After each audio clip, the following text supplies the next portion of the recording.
예. 오늘은 출애굽기 결론입니다. 본문이 출애굽기 우리가 그동안 묵상해온 말씀의 결론이죠. 출애굽기는 그 책의 이름과 동일합니다. 우리가 이집트에서 나온 것이죠.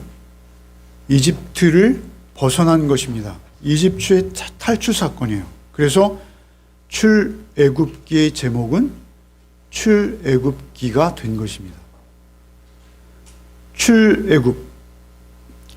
그 출애굽을 하나님께서 시키신 이유가 뭘까요? 이집트의 종노예로 살던 그들을 그 비참한 처지에서 하나님이 구원해 내신 이유가 뭘까요? 그것이 오늘 본문입니다. 그러니까 결론이죠. 우리를 출애굽시키신 이유, 그것이 오늘 본문입니다. 하나입니다. 무엇이죠? 함께 계시겠다는 것입니다. 함께 있겠다는 것입니다. 우리와 함께 있기를 원하시고 또 우리도 하나님 앞에 있기를 원하시는 것입니다. 그래서 출애굽시키신 거예요. 우리를 구원하신 이유는 무엇인가요? 그것은 하나입니다. 구원으로 끝나는 것도 아니요, 구원이 목적이 아닙니다. 우리를 구원하신 이유는 우리와 함께 있고 싶으신 것이죠. 하나님께서는 성막이 준비되자마자 기다렸다는 듯이 하나님은 이스라엘을 찾아오십니다. 오늘 본문 34, 35절을 다시 한번 읽겠습니다. 구름이 회막에 덮이고 여호와의 영광이 성막에 충만하매 모세가 회막에 들어갈 수 없었으니 이는 구름이 회막 위에 덮이고 여호와의 영광이 성막에 충만함이었으며. 35절만 읽겠습니다. 구름은 성경의 여러 곳에서 등장하죠. 구름이 등장하는 대목은 언제나 하나님의 임재와 연결되어집니다. 구름이 하나님의 임재의 상징인 것이죠. 구름이 회막에 덮이고 그리고 여호와의 영광이 충만했다. 영광이 성막에 충만함이었으며 라고 하시죠. 여호와의 영광 우리가 많이 입에 올리고 있습니다만 영광이 무엇일까요? 영광은 카보드라는 히브리어입니다. 그 카보드라는 히브리어는 존귀, 위엄 이런 의미가 있습니다. 카바드라는 단어에서 유래했는데요.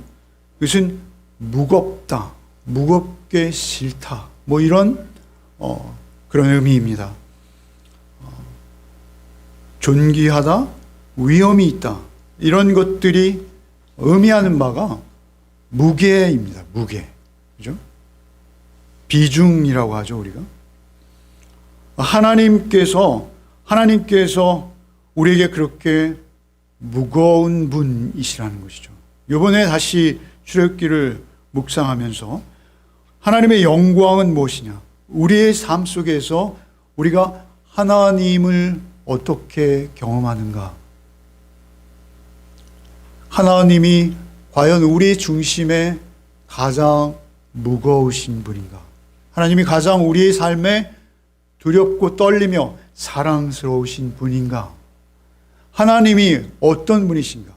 하나님이 우리의 재산이나 우리의 명예나 우리의 자존심이나 우리의 자랑이나 우리의 학벌이나 내지는 우리의 직업이나 우리의 어떤 다른 것보다 하나님이 무거우신 분인가? 하나님의 영광이라는 것은 하나님, 창조주 하나님, 그 하나님을 우리가 얼마나 느끼고 있는가가 영광인 것입니다. 그 자체가 영광인 것입니다. 피조물인 인간이 자신을 만드신 창조주를 배울 수만 있다면 우리는 그 무게감, 그 영광에 붙들리지 않을 수 없습니다. 그 영광을 경험하지 않을 수 없죠. 하나님께서는 우리가 잘 아듯이 교리적으로 무소부재하십니다. 그죠? 안 계신 곳이 없고 없는 곳이 없으신 것이죠. 모든 이 땅의 창조물들을 볼 때 그 안에는 하나님의 성품이 있습니다. 나무나 짐승이나 또는 우리 태양계를 볼 때 모든 것 가운데는 하나님의 인격과 하나님의 성품, 하나님의 하나님 되심이 녹아 있습니다. 그래서 그러한 자연 만물들을 통해서 우리가 하나님의 영광, 하나님의 임재감, 하나님의 무게감을 우리는 느낄 수 있습니다. 그러나 우리의 죄성으로 인해서 그것을 반드시 그렇게 느끼지는 못합니다만은 하나님께서 하나님의 솜씨로 이 모든 것을 만드셨기에 모든 것에 다 하나님의 성품이 녹아져 있는 것이죠. 그럼에도 불구하고 그날, 그때, 그곳에 하나님의 임재감이 특별히 성막에 나타났다라는 것이죠. 성막에 하나님께서 찾아오신 것이죠. 특별히 성막처럼 하나님의 영광으로 가득 찬 장소는 없었다라는 것입니다. 그곳에 하나님이 분명 눈에 안 보이는 하나님이심에도 불구하고 눈에 보이는 것처럼 아주 유형적인 모습으로 구름으로 또 영광의 실체가 눈으로 어떻게 목격되는지는 모르겠으나 영으로 하나님의 살아계심을 그들이 확연히 느낄 수 있도록 하나님이 강력하게 그곳에 찾아오신 것이죠. 왜 특별히 그 성막에 강력히 찾아오셨을까요? 왜? 여러분, 하나님의 임재감에서요, 하나님을 우리는 참 느끼기 어렵습니다. 하나님은 우리가 죽을 때까지 하나님을 찾아도 찾기가 쉽지 않습니다. 그럼에도 불구하고 하나님의 임재감이 우리에게 이렇게 누려질 때 하나님 영광 받으시는데요. 그 임재감을 누릴 수 있는 방법이 있다는 것입니다. 오늘 그 길을 우리에게 열어 보여주고 계신 것이죠. 출애굽기가 그런 것입니다. 우리를 구원하셔서 애굽으로부터 구원하신 것이 끝이 아니라 하나님의 임재감, 하나님의 영광 속에서 우리를 살도록 하시는 것이죠. 우리를 찾아오시는 거예요. 하나님이 우리를 만나주시는 것이죠. 그것이 우리의 삶의 가장 큰 목적과 이유요, 힘이요, 능력이 된다는 것이죠. 여러분, 그런데 어떻게 그럴 수 있냐는 것이죠. 왜 하나님이 그 자리에 특별히 충만히 임하셨을까요? 여러분, 39장 43절을 같이 한번 읽어보겠습니다. 39장 43절 읽겠습니다. 모세가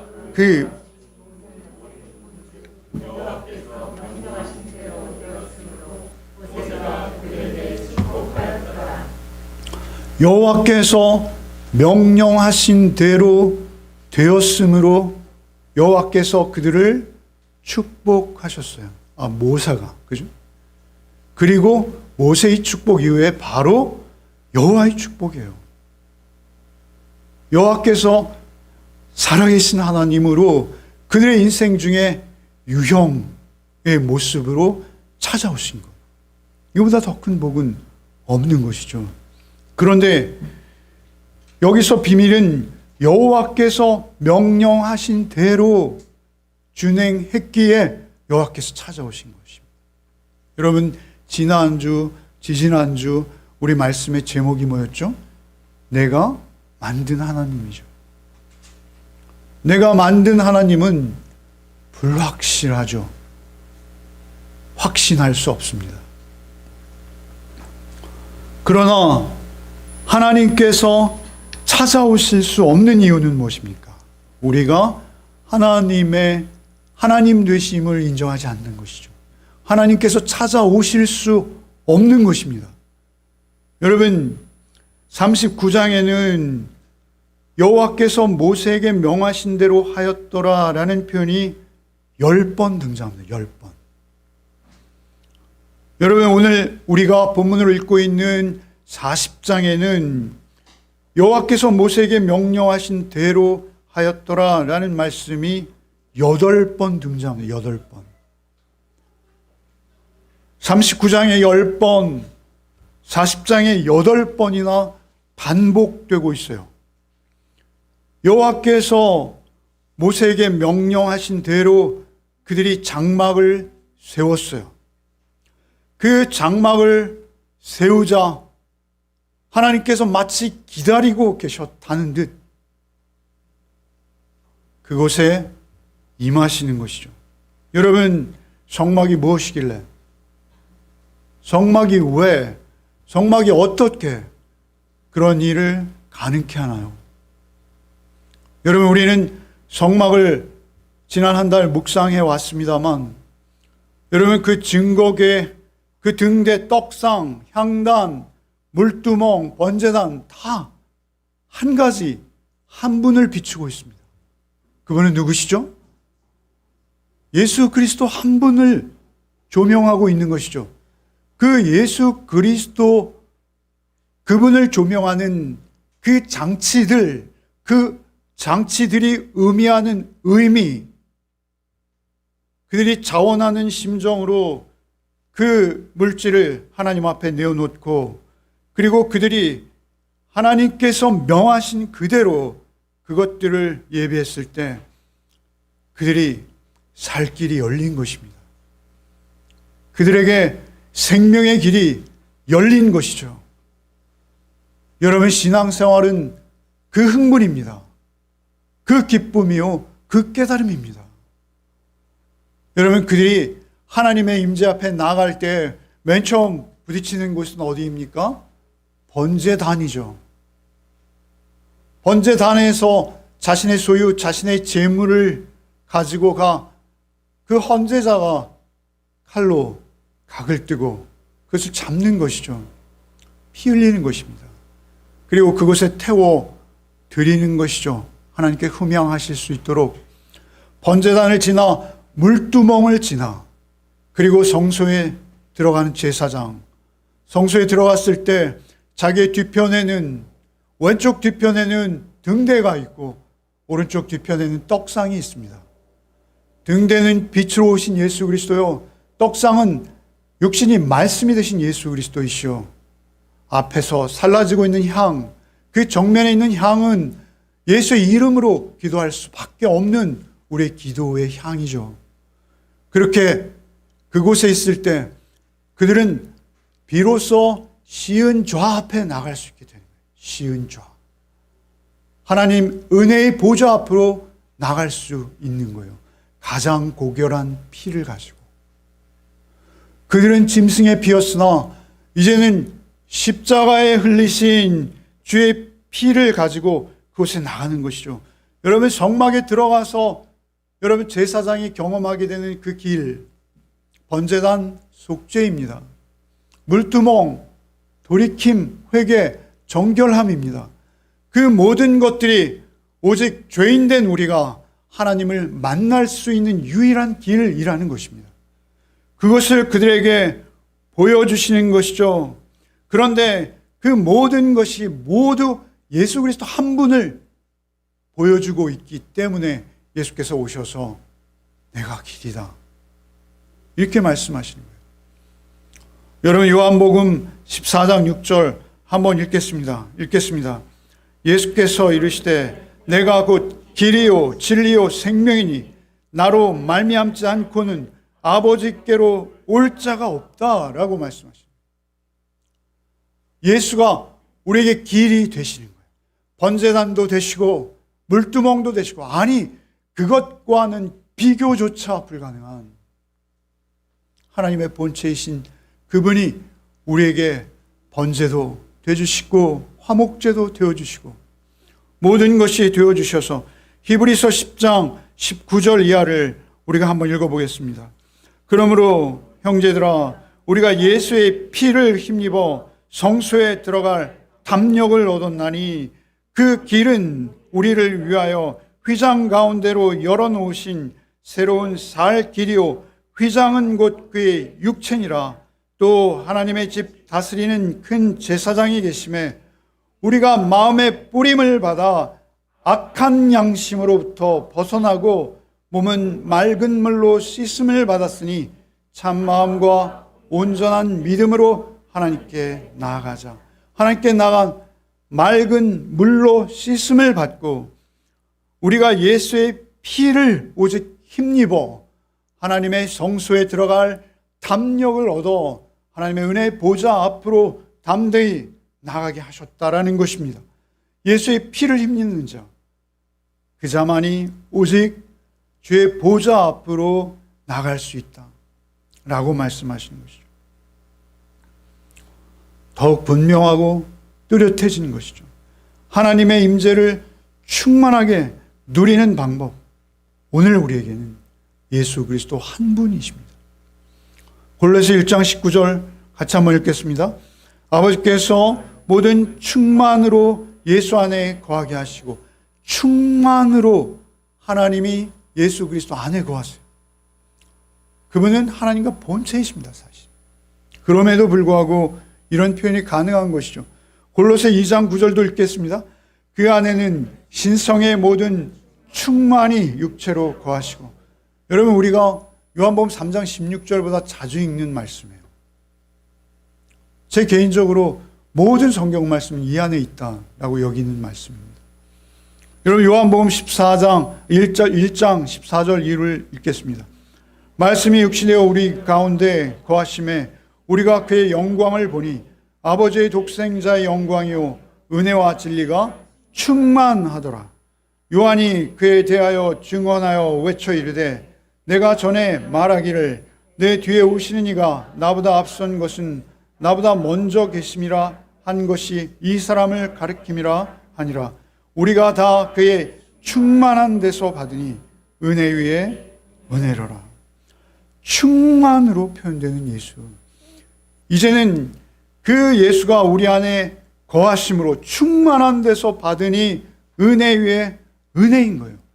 말씀으로 우리를 찾아오시는 예수께서 우리 안에 계신 것을 확인할 때 우리는 하나님도 우리 안에 충만히 거하시는 것을 동시에 누릴 수밖에 없는 거예요. 그래서 예수의 이름이 임마누엘일 수밖에 없는 것입니다. 임마누엘 되시는 그분, 특별히 영광이라는 단어를 우리는 주의할 필요가 있습니다. 여러분, 영광이 가장 많이 등장하는 곳이 어디냐면요, 예수께서는 영광이라는 단어를 사용하지 않으셨어요, 평소에는. 그런데 예수께서 요한복음에서 겟세마네 기도로 할 수 있는 한 곳에서 영광이라는 단어를 예수께서 말씀하시죠. 여러분, 헬라인 몇이 예수를 찾아왔을 때 예수께서 이제 십자가로 나아가시며 하시는 말씀들이 있어요. 매번 말씀드립니다만 요한복음 12장 23절 한번 읽어보겠습니다. 예수께서 대답하여 이르시되 인자가 영광을 얻을 때가 왔도다. 영광을 얻을 때가 왔도다. 영광. 제자들이 도저히 그 의미를 이해할 수 없었어요. 그래서 반문하죠. 그러자 예수께서 하나님 곧 성부를 향해서 기도하십니다. 십자가로 하나님께 나아갈 수 있는 그 길을 여실 때 이 기도를 하신 거예요. 여러분, 요한복음 12장 27절 이하를 한번 읽겠습니다. 27절 이하 읽겠습니다. 지금 내 마음이 괴로우니 무슨 말을 하리요? 아버지여, 나를 구원하여 이때를 면하게 하여 주옵소서. 그러나 내가 이를 위하여 이때에 왔나이다.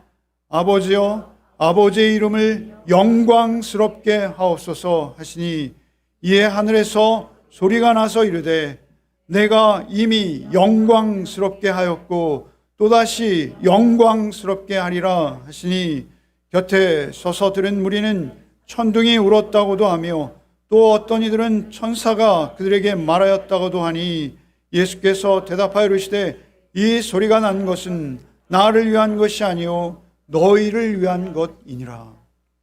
그들은 이해하지 못해요. 그런 예수께서 십자가에 죽임당하시기 전까지 이 말씀의 의미조차 몰랐을 것입니다. 그러나 중요한 것은 하나님의 영광은 인류의 구원과 관련되어질 수밖에 없어요.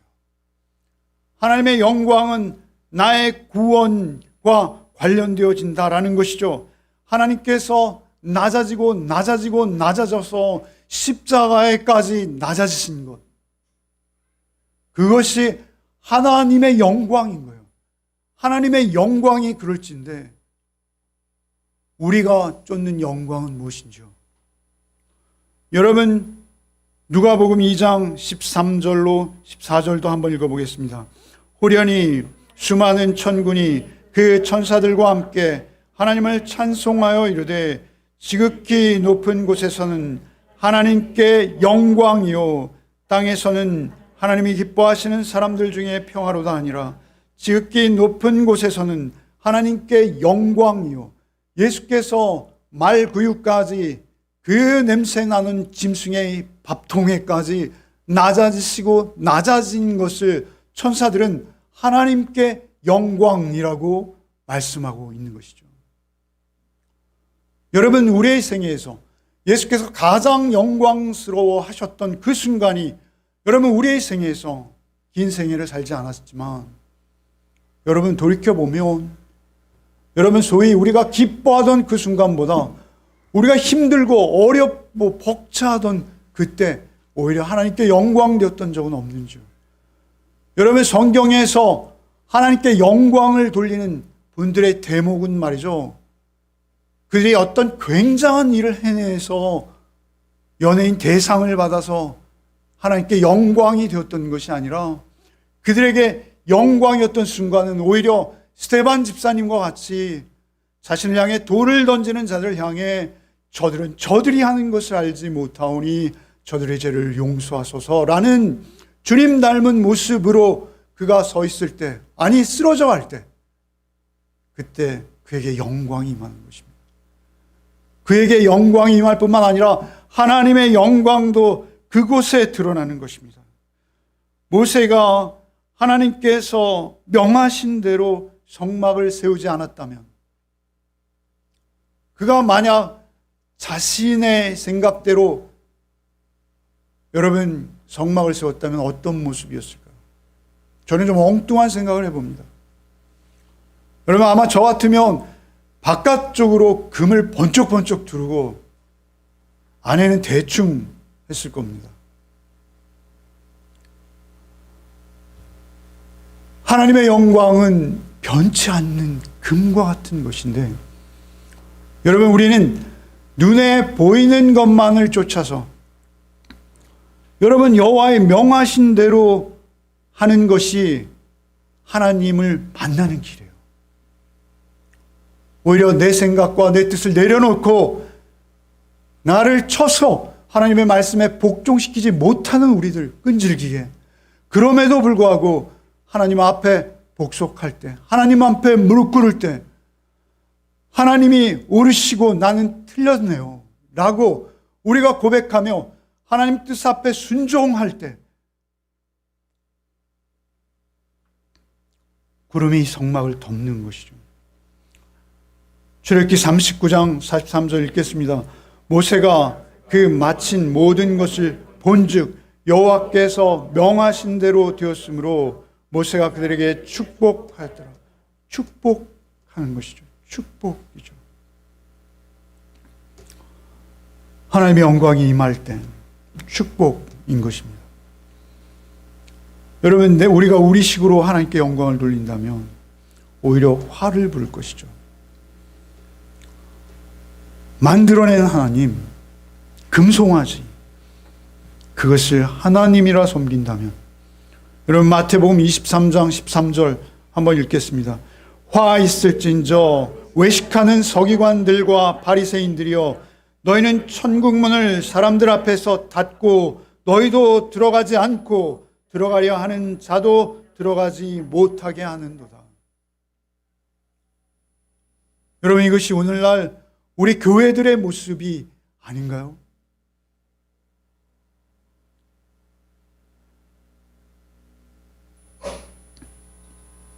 인터넷에 보니까 신대원 신학과가 미달되었다라는 이야기를 들었어요.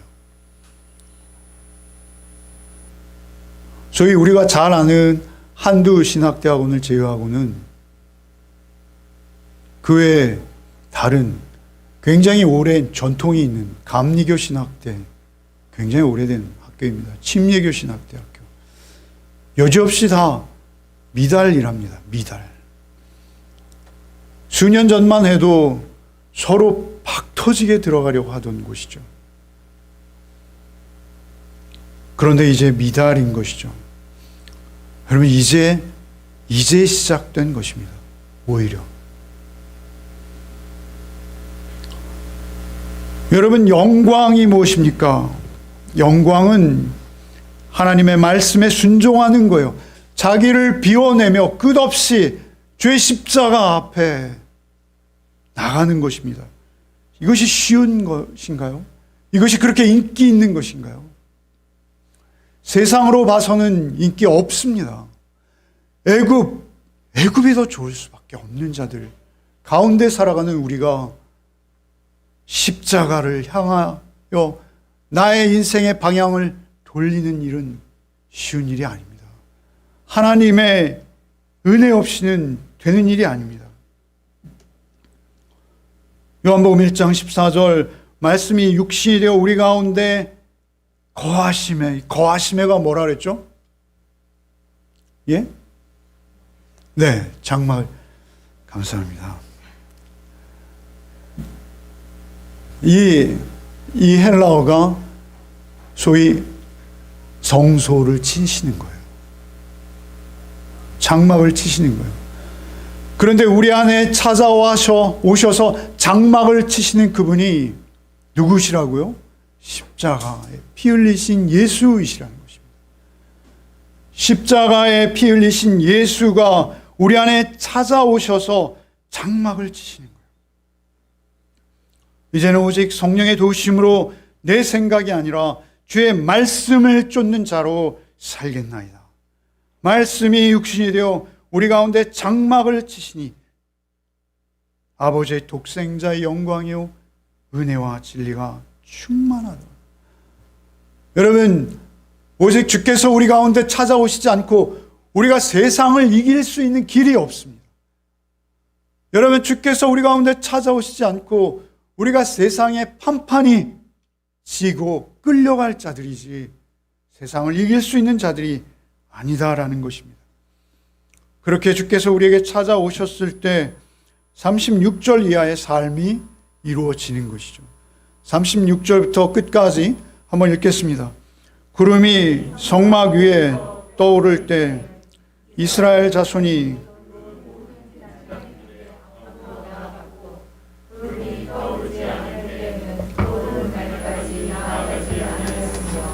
낮에는 여호와의 구름이 성막 위에 있고 밤에는 불이 그 구름 가운데에 있음을 이스라엘의 온 족속이 그 모든 행진하는 길에서 그대로 보았더라. 예, 임마누엘로 끝이 아니라는 것이죠. 이제 그분과 함께 광야를 걸어야 하는 것입니다. 주께서 나에게 찾아오셨어요. 그 다음에 우리가 이제 눈을 들어 주를 바라보아야 합니다. 구름을 바라봤다. 구름이 성막 위에 떠 있다가 어느 날 떠오르면 그곳이 아무리 물샘 열둘이 있고 그곳에 엘림과 같은 오아시스가 펼쳐져 있다 하더라도 그들은 짐을 꾸려야 하는 것입니다. 새로운 곳으로 움직여야 하는 것이죠. 여러분, 우리에게 말씀 묵상은 그런 것입니다. 말씀이 육신이 되신 예수의 음성을 들려올 때, 예수의 음성이 들릴 때 우리가 그 말씀에 순종하지 않고 그 자리에 버틴다면 여러분, 광야는 지옥이 될 수 있습니다. 여러분, 우리가 그때 주의 말씀에 귀 기울이고 말씀이 육신이 되었으니 주님 앞에 나를 순종시킬 때 여러분, 놀랍게도 그것은 누추하고 초라해 보이며 낮아 보이지만 그곳에 변치 않는 진리의 말씀의 영광이 그곳에 있는 것이죠. 주의 성품이 그 안에 있는 것입니다. 주께서 우리를 찾아오시는 것이죠. 예수를 쫓는다면 우리가 예수의 성품을 담는 것입니다. 예수를 따라가는 것이죠. 그 실체가 모세에게는 뿌연 거예요. 구름과 같은 거예요. 구름. 여러분, 구름은요, 실체를 가립니다. 그런데 이제 그 구름이 아니라 그 영광의 본체가 우리를 찾아오시는 거예요. 모세는요, 오늘 본문에 보면 장막에 들어갈 수가 없었어요. 장막에 들어갈 수가 없었어요. 그 영광의 열기인 것 같아요. 열기. 여러분, 우리가 화재 사건이 있으면 불이 맹렬히 타오를 때 그 안에 우리가 아무리 아끼는 것, 아끼는 이웃, 아끼는 자녀, 부모가 있을지라도 그러면 맹렬히 타오르는 불로 들어갈 수는 없습니다. 하나님의 영광은 우리에게 그렇게 맹렬한 거예요. 그런데 여러분, 사도행전 2장에 보면 그들이 기도할 때 여러분, 그들의 불의 혀같이 갈라지는 것들이 그들의 머리 위에 임하죠. 여러분, 모세와 예수는 달라요. 달라도 너무 다른 거예요. 여러분, 자막을 준비 못했습니다만 시간이 조금 남아서 한 곳만 찾아보겠습니다. 성경을 꺼내셔서 한 곳만 같이 찾아보겠습니다.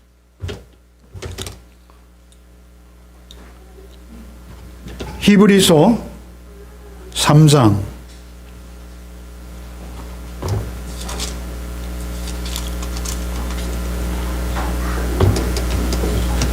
성경 찾아서 신약 성경 355쪽 신약 성경 신약입니다. 신약 355쪽 3장 1절부터 6절까지를 한번 읽어보겠습니다. 혹시 앞에 떴나요? 뜰 수 있나요? 3장 1절부터 6절 한번 읽겠습니다. 그러므로 함께 하늘의 부르심을 받은 거룩한 형제들아, 우리가 믿는 도리의 사도이시며 대제사장이신 예수를 깊이 생각하라. 그는 자기를 세우신 이에게 신실하시기를 모세가 하나님의 온 집에서 한 것과 같이 하셨으니 그는 모세보다 더욱 영광을 마치 집 지은 자가 그 집보다 더욱 존귀함 같으니라. 집마다 지은 이가 있으니 만물을 지으신 이는 하나님이시라.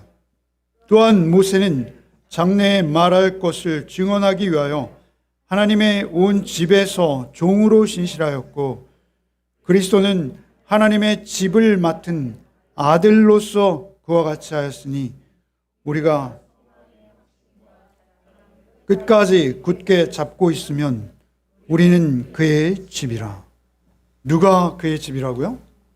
우리가 그의 집이라는 것입니다. 집이 있는데 그 집은 하나님의 집입니다.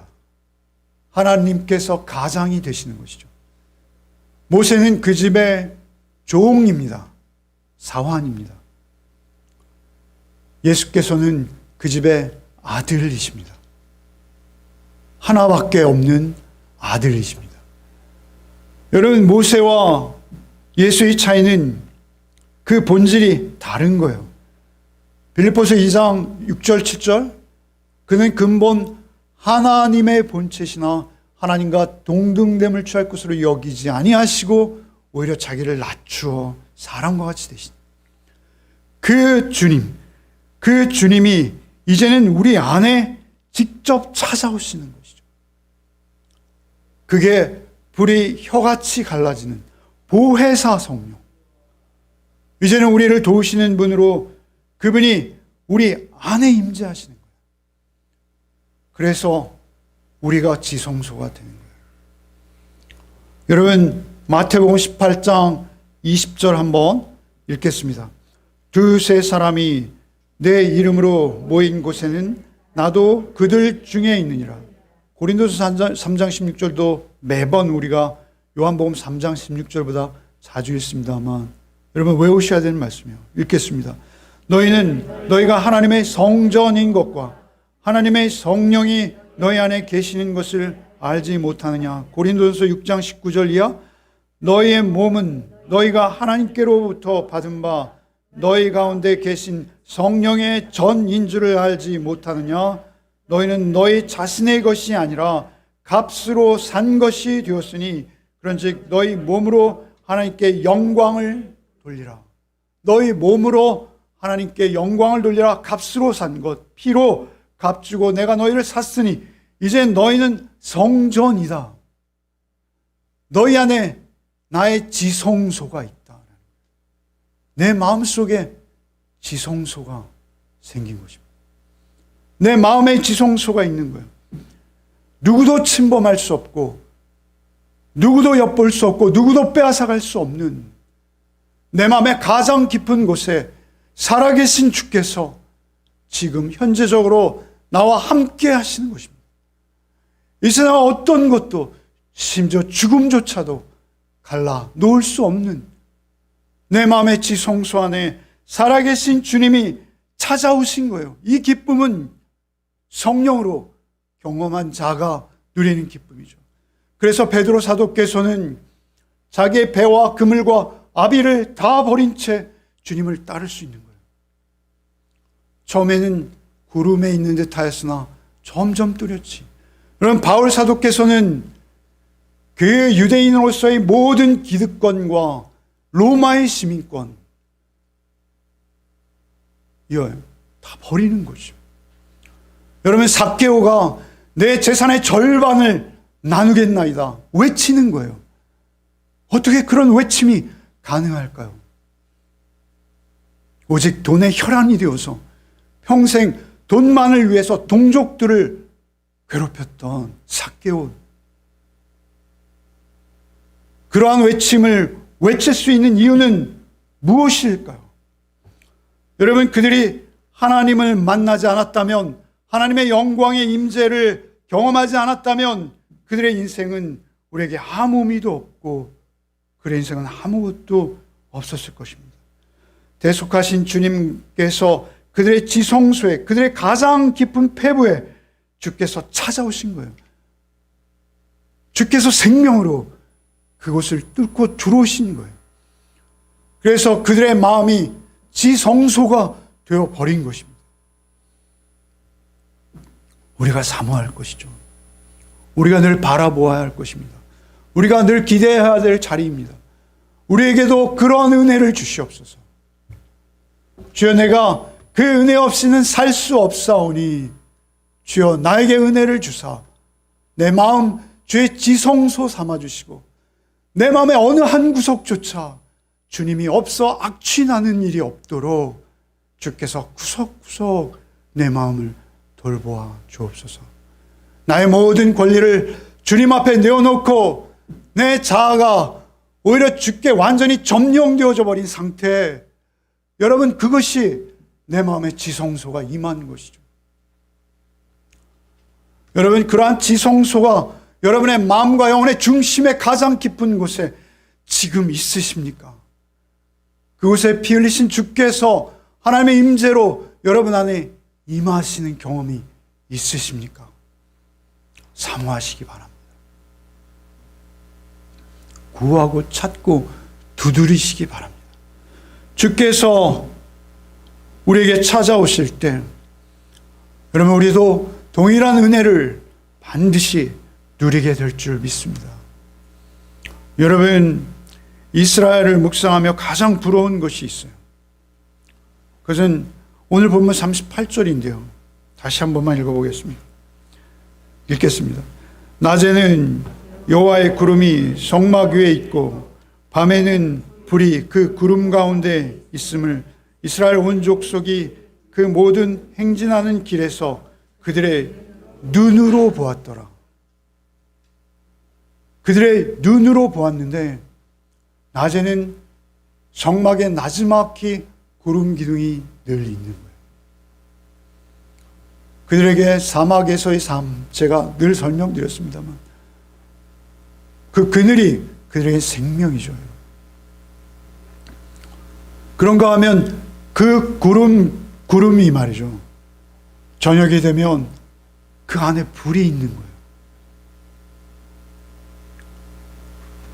분명히 구름임에 저녁이면 그 구름 가운데 불이 있는 거예요.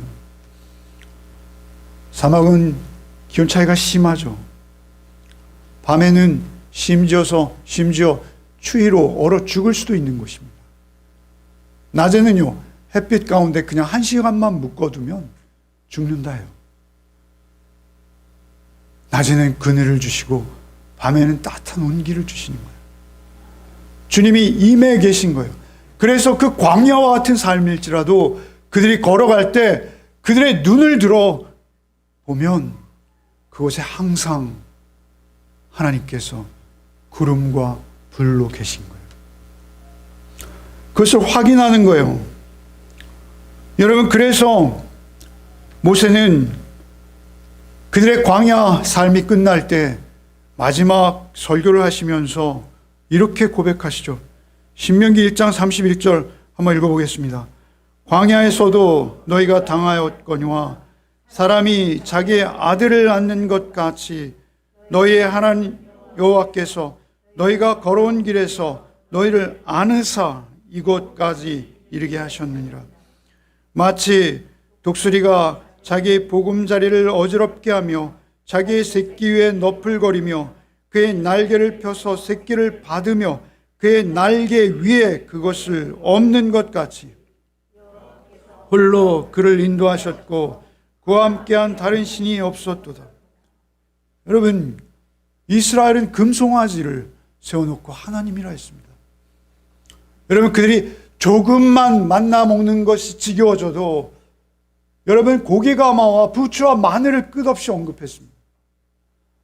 여러분, 그들의 존재가 어떻습니까? 길이 조금만 험해도 애굽으로 돌아가자. 그러던 그들을 하나님께서 참으시는 것이죠. 인자하시고 자비로우시고 노하기를 더디하사 뜻을 돌이켜 재앙을 받아 마땅한 그들에게 재앙을 내리지 않으시는 하나님, 그 하나님께서 그들을 붙들고 계신 것입니다. 업고 계신 것입니다. 아니, 안고 계신 것입니다. 그들은 끊임없이 불평했으나 하나님께서는 오늘도 우리에게 말씀의 육신이 되어 찾아오십니다. 눈으로 그 구름과 불기둥을 볼 수는 없으나 이제는 말씀의 육신이 되어서 오신 예수께서 매일매일 하루하루 말씀으로 우리의 삶 속에 찾아오세요. 그리고 간섭하세요. 나의 욕망과 나의 욕심에 눈 멀어버릴 수 있는 우리들, 귀 멀어버릴 수 있는 우리들,